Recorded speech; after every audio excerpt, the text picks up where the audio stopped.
আরে গিন্নি, রান্না বান্না সমস্ত মশলাপাতি বাড়িতে আছে তো নাকি বাজার থেকে আবার আনতে হবে? না গো, বাড়িতে সেই রকম কিছু মশলাপাতি নেই। আর যে সমস্ত মশলাপাতিগুলো ছিল আজকে রান্না করেছি, সব শেষ হয়ে গেছে। তোমাকে আজকে বাজারে যেতেই হবে, বাজার আর মুদিখানা করে নিয়ে আসতেই হবে আজ। ঠিক আছে গিন্নি, আমি আমি মুদিখানা নিয়ে আসছি। হ্যাঁ, আর সাথে এই ফর্দটাও নিয়ে যাও, আমি ফর্দ করেই রেখেছি। এগুলো মিলিয়ে মিলিয়ে তুমি বাজার করে নিয়ে আসবে। এই যে আমার সোনা বউ জানে যে আমি বাজার করতে গেলেই কিছু না কিছু ভুলে যাই, তাই আমার জন্য ফর্দ করে রেখেছে। হ্যাঁ, বলছিলাম একটা কথা বলবো, কিছু মনে করবে না তো? না না গিন্নি, বলো না, কি বলবে? আসলে অনেক দিন তো খিচুড়ি খাওয়া হয়নি, আবার রাত থেকে অত বৃষ্টিও পড়ছে, তা আজকে একটু খিচুড়ি করলে কেমন হয়? ঠিক আছে গিন্নি, তুমি চিন্তা করো না, আমি মুদিখানা থেকে আসবার সময় কিছু চাল আর ডাল কিনে আনবো। আজকে রাতে খিচুড়ি রান্না করবে। হ্যাঁ, সত্যি তুমি আনবে? হ্যাঁ গো গিন্নি, আনবো আনবো। ঠিক আছে, তুমি এবার তাড়াতাড়ি বাজারে যাও, গিয়ে দোকান থেকে সব জিনিস নিয়ে এসো। হ্যাঁ গিন্নি, যাচ্ছি।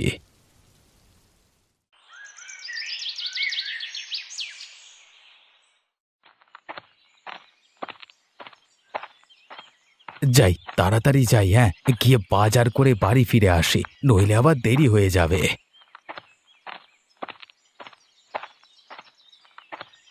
আবির, আরে ও আবির, দাঁড়া রে, তোর সাথে কিছু কথা ছিল।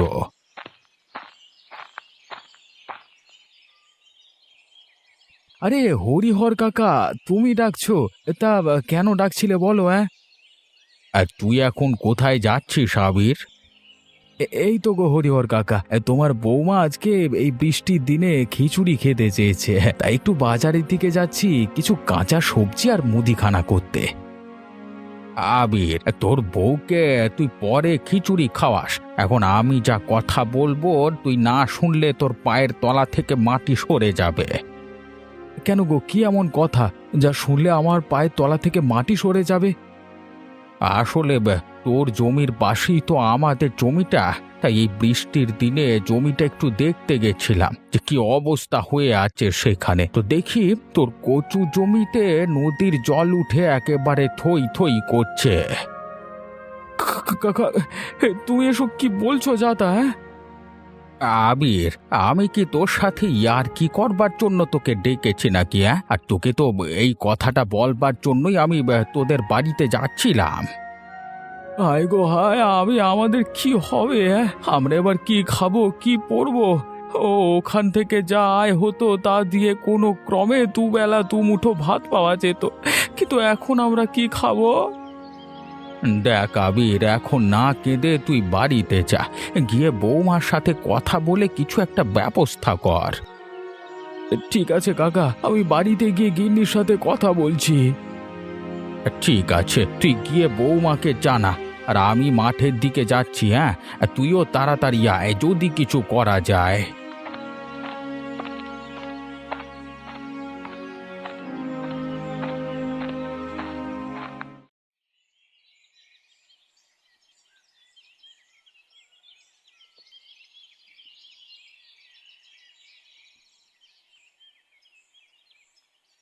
কি হলো গো, তুমি তো এইমাত্রই বাজারের দিকে গেলে, আর কিছু বাজার না করেই ফিরে এলে? হ্যাঁ গো গিন্নি, কি হবে আমাদের? গতকাল রাত থেকে অজোর ধারায় বৃষ্টি পড়ছে। আমাদের যে সমস্ত জমিগুলো কচু চাষ করেছিলাম সব হয়তো জলে ডুবে গেছে। এবার আমরা কি খাবো, কি পরবো? আমরা গরিব, আমাদের জমানো কিছু টাকাও নেই যে আমরা অন্য কিছু ব্যবস্থা করব। কি আর করবে বলো, বিধাতা যা লিখে রেখেছে তাই তো হবে। তুমি আর আমি মিলে তো কিছু করতেও পারবো না। এখন তুমি অত ভেঙে পড়ো না, তুমি ভেঙে পড়লে আমি শক্তভাবে দাঁড়িয়ে থাকবো কি করে? হ্যাঁ গো গিন্নি, তুমি ঠিকই বলেছ, আমরা তো আর কিছু করতে পারবো না। আর এই সময় আমাকে শান্তভাবে মাথা খাটিয়ে কাজ করতে হবে। কিন্তু বিধাতা কি আমাদের দিকে একবারও মুখ তুলে চাইবেন না? আমরা সব সময় কি গরিবই থাকবো? তুমি চিন্তা করো না, উপরওয়ালা তো আছেন, তিনি সব ঠিক করে দেবেন। আমার বাবা যখন জমিটা কিনে রেখেছিল তখন টাকা কমের জন্য নদীর ধারে জমিটা কিনেছে, আর অল্প বৃষ্টি পড়লেই নদী থেকে জল উঠে আমাদের জমিতে চলে আসে। আর এবারে আমরা কচু শাকগুলো বসাতেও দেরি করেছি, যার ফলে এই অবস্থা। তুমি অত চিন্তা করো না তো, আমি বরং খেতে দিচ্ছি। তুমি খেয়ে একবার মাঠের দিক থেকে দেখে এসো যে জমিটার কি অবস্থা। না গো গিন্নি, আমি খাবো না, আমি এখন মাঠের দিকে যাচ্ছি।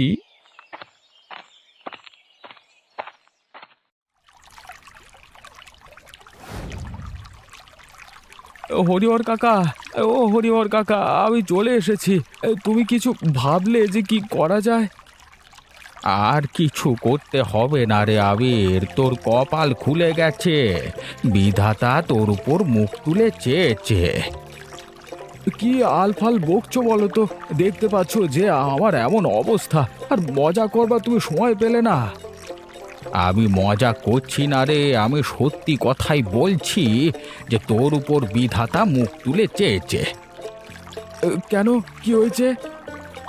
দেখ রে দেখ, তোর জমি একদম নদীর পাশে হওয়ায় নদীর থেকে কিছু ইলিশ মাছ তোর জমিতে উঠে কেমন কচুগুলো খাচ্ছে দেখ। তাতে কি হয়েছে? তাতে তো আমারই সেই ক্ষতি হচ্ছে। আরে পাগল, তুই এই কচুগুলোর কথা ছাড়, তুই এখন শুধু ইলিশ মাছের কথা ভাব। হ্যাঁ, তা ইলিশ মাছ বাজারে বিক্রি করলে কত টাকা করে তুই আয় করবি ভাব। আরে কাকা, তাই তো, বিধাতা আমার উপর মুখ তুলে চেয়েছে। যাই, বাড়িতে গিয়ে গিন্নিকে খবরটা দিয়ে আসি। হ্যাঁ হ্যাঁ, তুই বাড়িতে যা, গিয়ে বৌমাকে খবরটা দে।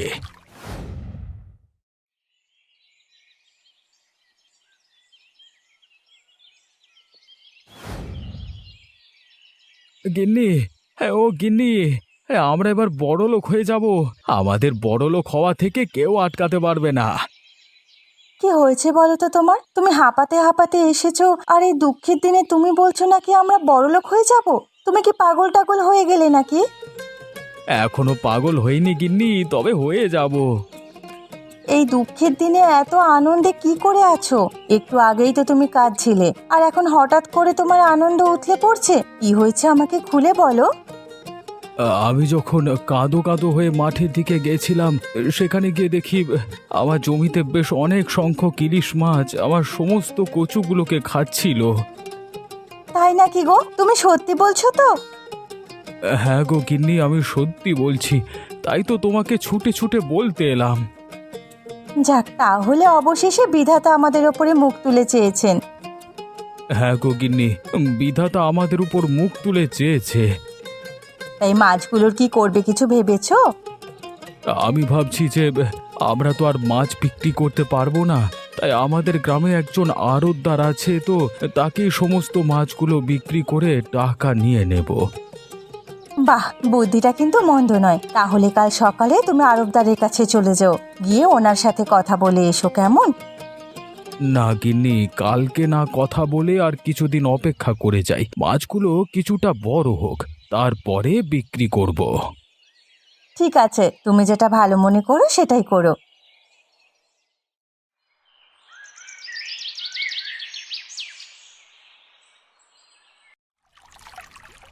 দেখো গো, বিধাতার দেওয়া সমস্ত ইলিশ মাছগুলো কি বড় বড় হয়ে গেছে, আর কত জোরে জোরে লাফাচ্ছে দেখো। হ্যাঁ গো গিন্নি, সেদিনকে যদি না বৃষ্টি আসতো তাহলে আজকে এই ইলিশ মাছগুলো আমাদের জমিতে থাকতো না। বিধাতার কি দয়া বলো। তা মাছগুলো তো বেশ ভালোই বড় হয়ে গেছে। এবার কি কিছু ভেবেছো? মাছগুলো তুমি বিক্রি করবে না কাউকে দিয়ে দেবে? ভাবছি ওই শুভেন্দুকেই দিয়ে দেব। আমরা তো আর কৃষক হয়ে মাছ বিক্রি করতে পারবো না, আমরা এতে অতটা পারদর্শী নই, আর জানিও না যে কেমন করে বিক্রি করতে হয়। এর থেকে বরং তাকে দিয়ে দেওয়াই ভালো। তাহলে তুমি আর বেশি দেরি করো না, তুমি বরং আজকে গিয়ে শুভেন্দুদাকে খবর দাও যে এই মাছগুলো ধরে নিয়ে যেতে। হ্যাঁ গিন্নি, আমি আজকেই হরিহর কাকাকে দিয়ে খবর পাঠিয়ে দেব। হরিহর কাকার সাথে ওনার খুব ভালো সম্পর্ক। ঠিক আছে, তাহলে তাই করো। গিন্নি, তাহলে চলো এবার আমরা বাড়ির দিকে যাই। হ্যাঁ হ্যাঁ, চলো বাড়ির দিকে যাই।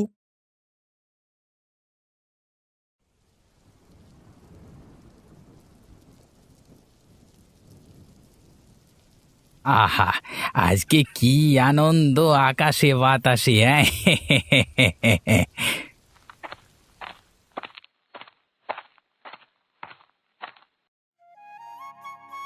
আরে ওই শুভেন্দু, শুধু বসে বসে একাই হুঁকো খেলে হবে? আমাদেরকেও তো দিতে হবে নাকি? আরে হ্যাঁ কাকা, হ্যাঁ হ্যাঁ নিশ্চয়ই, হ্যাঁ। তোমাকে দেব না সে আবার হতে পারে নাকি, হ্যাঁ? একটা বল শুভেন্দু, মানে আড়তের ব্যবসাটা ভালো চলছে তো? হ্যাঁ গো কাকা, দিব্যি চলে যাচ্ছে। তা তোমার কেমন চলছে বলো? ভালো চললেই ভালো, হ্যাঁ। আমার আবার কেমন চলবে বল, ওই চলছে আর কি, হ্যাঁ। দেখ কাকা, এই বৃষ্টির দিনে আমাদের বাড়িতে এমন সময় কি মনে করে? না না, সেরকম কিছু নয়। আসলে ওই আমাদের প্রতিবেশীরা, মানে আবির যে থাকে না, ওদের সঙ্গে তোকে একবার দেখা করতে হবে। ওরা তোকে একবার দেখা করতে বলেছে। কেন গো কাকা, হঠাৎ ওদের সঙ্গে কেন দেখা করতে যাব? হ্যাঁ, ওরা তো কোনো মাছ চাষ করে না। আসলে 1 মাস আগে যে প্রচুর ঝড় বৃষ্টি হয়েছিল, সেই বৃষ্টিতে নদী থেকে কিছু ইলিশ মাছ তাদের জমিতে উঠে যায়। আর সেই মাছগুলো তারা 1 মাস ধরে দেখাশোনা করে। এখন সেইগুলো বড় হয়ে যাওয়ায় তাই তোকে বিক্রি করবে বলে তোর সাথে কথা বলতে চায় ওরা। ঠিক আছে কাকা, তুমি চিন্তা করো না, আমি কালকে সকালে ওদের বাড়িতে চলে যাব। তা শুভেন্দু, তোকে যে খোঁজ করে দিলাম তার বকশিসটা পাবো তো? হ্যাঁ হ্যাঁ নিশ্চয়ই পাবে, কেন পাবে না? হ্যাঁ, তুমি এত বড় খোঁজ এনে দিলে, আবার আমি আর তোমাকে বকশিস দেব না তা আবার হতে পারে? ঠিক আছে শুভেন্দু, আমি এখন বাড়ির দিকে যাচ্ছি। রাত তো গড়িয়ে এলো, আবার বাইরে এত বৃষ্টি পড়ছে। ঠিক আছে কাকা, তুমি বাড়ির দিকে যাও। ঠিক আছে ঠিক আছে, আমি চললাম, আবার পরে কথাবার্তা হবে, হ্যাঁ।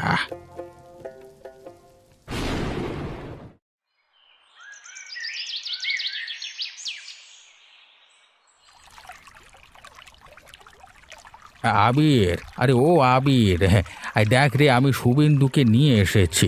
তুই কথা বলবি বলেছিলিস না, নে এবার কথা বল শুভেন্দুর সাথে।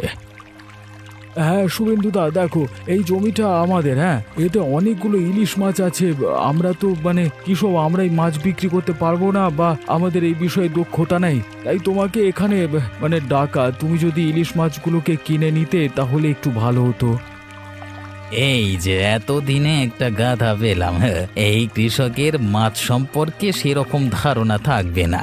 একে বরং অল্প টাকায় সমস্ত মাছগুলোকে কিনে নিয়ে যায়, তারপর আবার বাড়িতে গিয়ে এগুলোর ব্যবস্থা করতে হবে। কি শুভেন্দুদা, কিছু বলছো নাকি? আরে না না, কিছু বলিনি। তা আবির, তুই মাছগুলো কত দাম দিবি বল দেখি। কত দেবে বলো তো শুভেন্দুদা? তুমি তো হরিহর দাদুরই লোক, আর দাদুর লোক মানেই তো আমার লোক। ওই তোমার মন বুঝে দাও, মানে আবার পুষিয়ে গেলেই হবে। ঠিক আছে, তাহলে তোকে এই মাছের দাম আমি মোট 5,000 টাকা দেবো, ঠিক আছে? কি বলছো গো শুভেন্দুদা, 5,000 টাকা? কেন রে, কম হয়ে গেল নাকি, হ্যাঁ? না না শুভেন্দুদা, আসলে এতগুলো টাকা তো মানে কচু বিক্রি করেও আয় হতো না। এবারে একসাথে এতগুলো টাকা একবারে দেখিও নি, তাই তোমাকে জিজ্ঞাসা করলাম যে 5,000 টাকা, মানে ওই আর কি। এই নে আবির, তোর 5,000 টাকা নিয়ে নে, আর আমি এই সমস্ত মাছগুলোকে কালকে ধরে নিয়ে যাব। ঠিক আছে, তাহলে আমি আজকে বাড়ির দিকে যাচ্ছি, ঠিক আছে? হ্যাঁ শুভেন্দুদা, তুমি বাড়ির দিকে যাও, আমরাও যাই। যাক, তাহলে গাধাটাকে বেশ বোকা বানানো গেল, হ্যাঁ।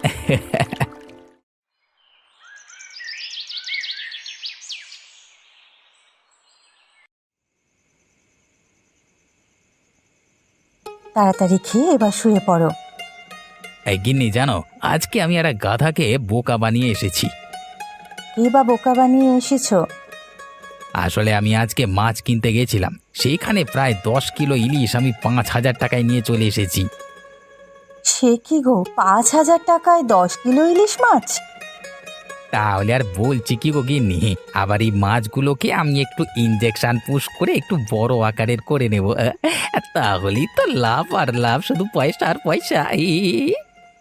দেখো, তুমি যে এইভাবে মাছগুলোকে ইঞ্জেকশন পুশ করে বড় বড় করে তুলেছো, এগুলো যদি পুলিশ জানতে পেরে যায় তাহলে তোমার কি হবে বলো তো? গিন্নি, তুমি ভয় পাচ্ছ কেন এরকম? আরে আমি তো গত 5 বছর ধরে করে আসছি, কেউ কি আমাকে ধরতে পেরেছে? ঠিক ঠিকানাই পাবে না যে আমি এসব কাজ করি। কেউ খোঁজ খবর না পেলেই ভালো। গিন্নি, আমার খাওয়া শেষ, এবার আমি ঘুমাতে যাচ্ছি। ঠিক আছে, তুমি যাও, আমি আসছি।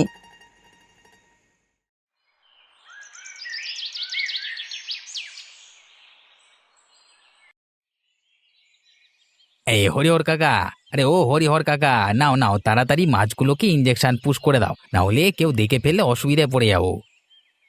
হ্যাঁ রে শুভেন্দু, আমি কিছু মাছ ইঞ্জেকশন করছি আর তুই কিছু মাছ ইঞ্জেকশন কর, তাহলে দুজনে মিলে কাজ করলে তাড়াতাড়ি হয়ে যাবে। ঠিক আছে হরিহর কাকা, ঠিক আছে।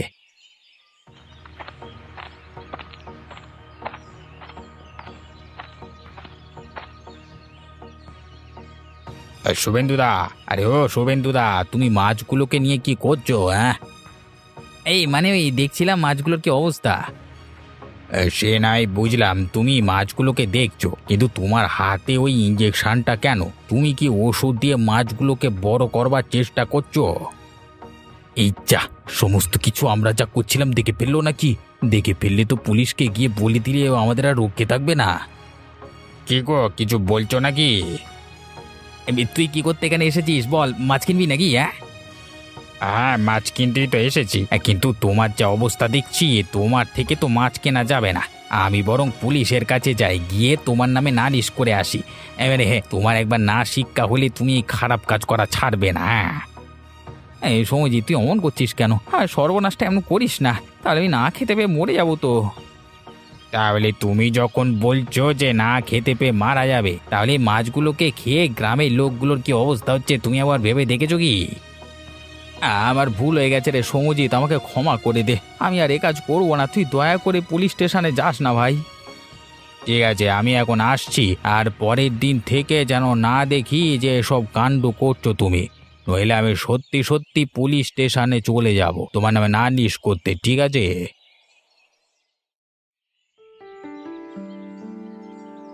স্যার, আপনি কি কিছু লক্ষ্য করছেন? না তো অতনু, আমি তো সেরকম কিছু লক্ষ্য করছি না, তা তুমি কিসের কথা বলছো?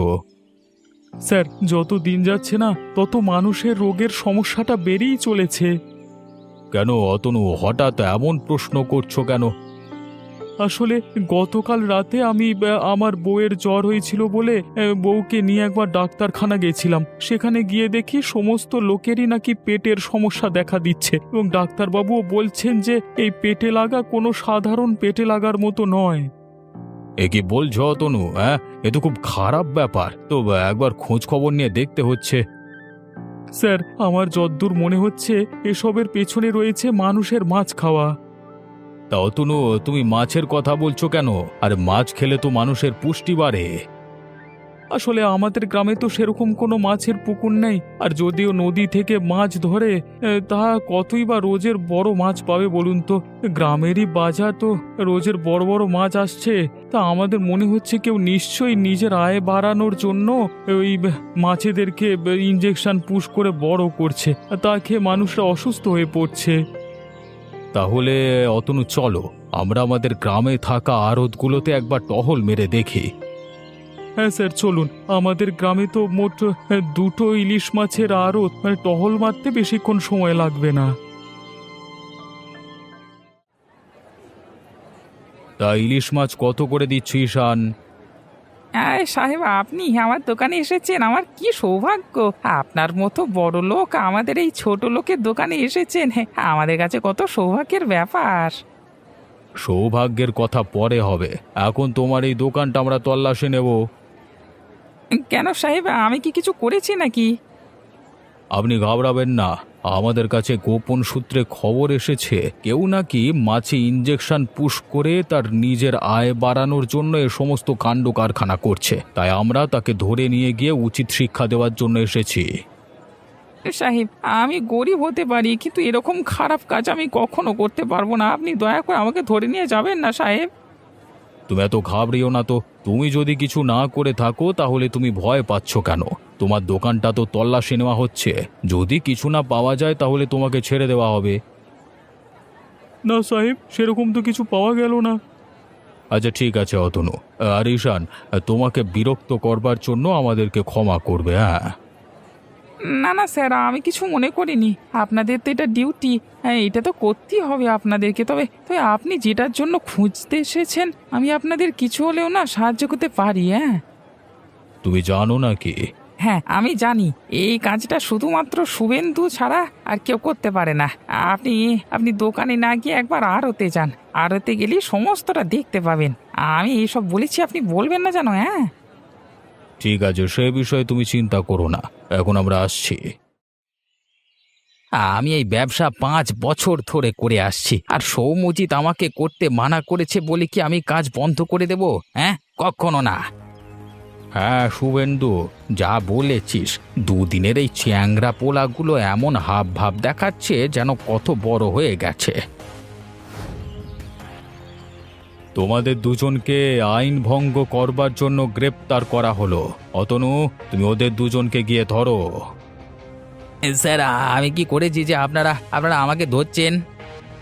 কি করেছো মানে? তুমি মাছি ইঞ্জেকশন পুশ করে 2 পয়সা বেশি কামাবার জন্য লোকেদেরকে এইভাবে মৃত্যুর দিকে ঠেলে দেবে? স্যার, আমার ভুল হয়ে গেছে, আমি আর এই কাজ কখনো করব না স্যার। চোর একবার যখন ভুল করতে শুরু করেছে, সে আর সৎ পথে কখনোই আসবে না। অতনু, তুমি এদের দুজনকে থানায় নিয়ে যাওয়ার ব্যবস্থা করো, একবার শিক্ষা পাওয়া দরকার। ঠিক আছে স্যার, আমি দেখছি।